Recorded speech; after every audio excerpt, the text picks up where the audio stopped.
নমস্কার বন্ধুরা, প্রতিমা রান্নাঘরে সব বন্ধুদেরকে স্বাগত জানিয়ে শুরু করছি আজকের রেসিপি।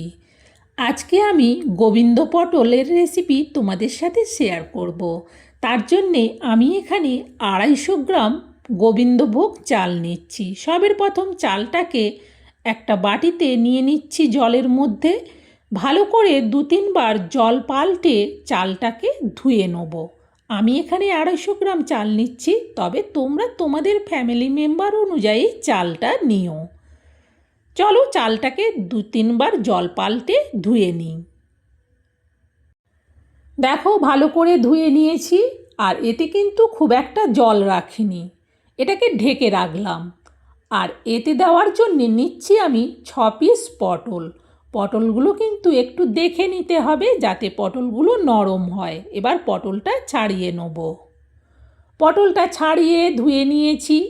পটলগুলো গোটা রেখেছি, কিন্তু সাইড থেকে একটু করে কেটে দিয়েছি যাতে ভেতরে লবণটা ঢোকে। প্রত্যেকটা পটলকে একই রকমভাবে কেটেছি। এবার পটলে দিয়ে দিচ্ছি অল্প একটুখানি লবণ। এবার ভালো করে হাত দিয়ে সব পটলের মধ্যে লবণটা মাখিয়ে নেব।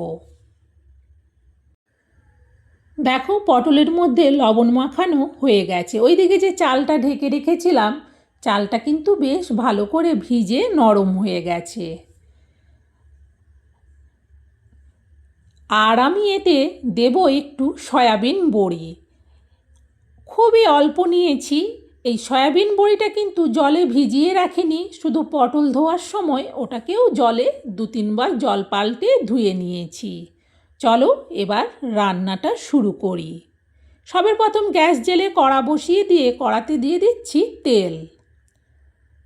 খুন্তি দিয়ে তেলটাকে কড়ার উপর পর্যন্ত চাড়িয়ে নিলাম। এখন এতে দিয়ে দেবো পটলগুলো।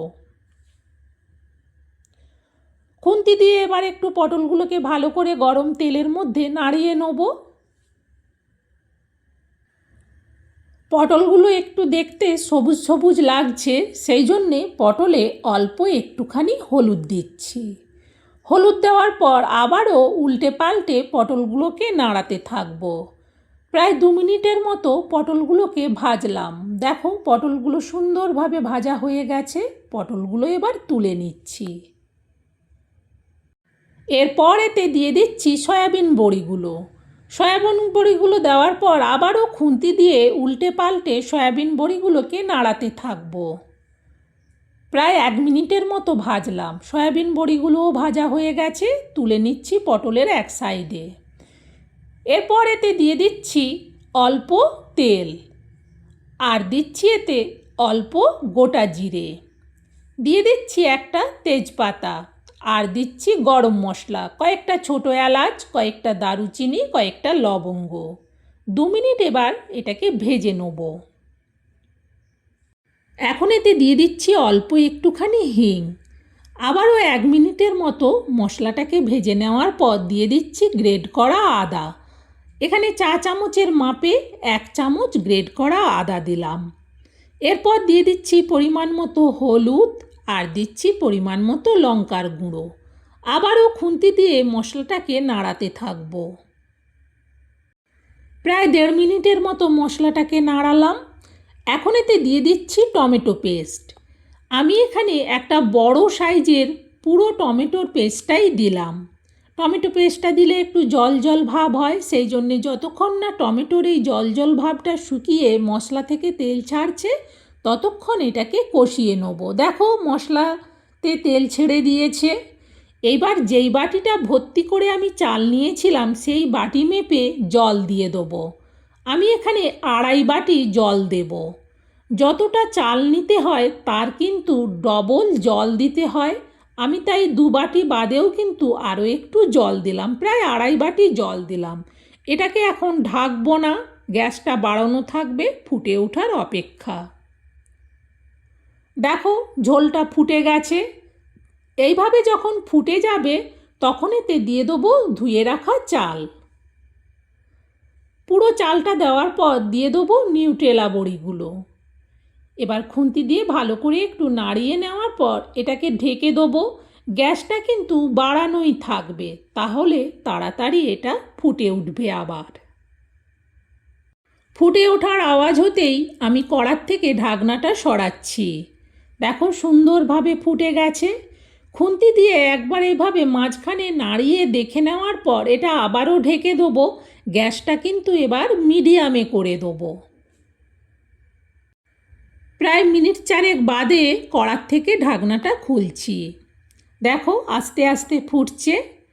চালটা কিন্তু এখনও সেদ্ধ হতে অনেকটাই বাকি আছে। খুন্তি দিয়ে নাড়িয়ে দেখে নেওয়ার পর দিয়ে দিচ্ছি এতে পরিমাণ মতো লবণ, আর দেব চা চামচের মাপে 1 চামচ চিনি। লবণ চিনিটা দেওয়ার পর ভালো করে খুন্তি দিয়ে মিশিয়ে নেব। মেশানো হয়ে গেলে এবার দিয়ে দেবো ভেজে তুলে রাখা পটলগুলো। উপর থেকে দেওয়ার পর খুন্তি দিয়ে জাস্ট একটু পটলগুলোকে ডুবিয়ে দেওয়ার পর এটা আবারও ঢেকে দিচ্ছি। গ্যাসটা কিন্তু কমানোই থাকবে। প্রায় মিনিট 3 বাদে আবারও কড়ার থেকে ঢাকনাটা সরাচ্ছি। দেখো সুন্দরভাবে আস্তে আস্তে ফুটছে। খুন্তি দিয়ে ভালো করে নাড়িয়ে দেখে নিলাম। এখন এটা কিন্তু পাতলা মনে হলেও এটা কিন্তু পাতলা থাকবে না, আরও একটু চালটা সেদ্ধ হবে, সেই জন্যে দেখে নেওয়ার পর ঢেকে দিচ্ছি। আরও মিনিট 3 বাদে আমি কড়ার থেকে ঢাকনাটা সরাচ্ছি। কি ভীষণ সুন্দর সেন্ট! এটা কিন্তু সুন্দরভাবে হয়ে গেছে।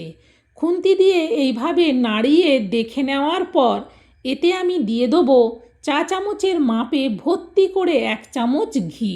তবে এই ঘিটা কিন্তু কেউ চাইলে আরও বেশি দিতে পারো, কেউ চাইলে কমও দিতে পারো। ঘি দেওয়ার পর এটাকে ঢেকে দেবো, গ্যাসটাকে অফ করে দেবো।